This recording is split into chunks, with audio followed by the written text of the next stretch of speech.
Mana hurmatli o'zbek xalqi, hammaga assalomu alaykum.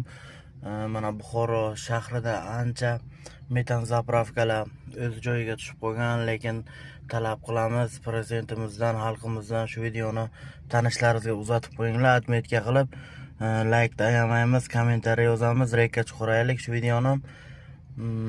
Talab qilamiz prezidentimizdan, xalqimizdan, hammamiz o'zbek metan zapravkalar ochilsin. Mana bir xalqni mashinalari o'chib qolgan, sudrayapti, yetalayapti mashinani. Gazni boshqa joyga eksport qilmasdan shu metan zapravkalar o'zimizni xalqimiz uchun ishlashini tarafdori biza. Iltimos hammadan shu videoni layk podelitsiya qilib o'rtoqlaringizga yo tanishlaringizga tashlab qo'yinglar. Iloji boricha shu metan zapravkalar ochilsin. Xalqimiz qiynalyapti, o'zbek xalqi, o'zi mehnatkash xalq.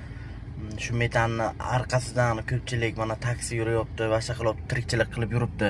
Iltimos sizlardan shu videoni rekka chiqaramiz. Iloji boricha mas'ul shaxslar ko'rsin. Hammaga rahmat, hammaga omad.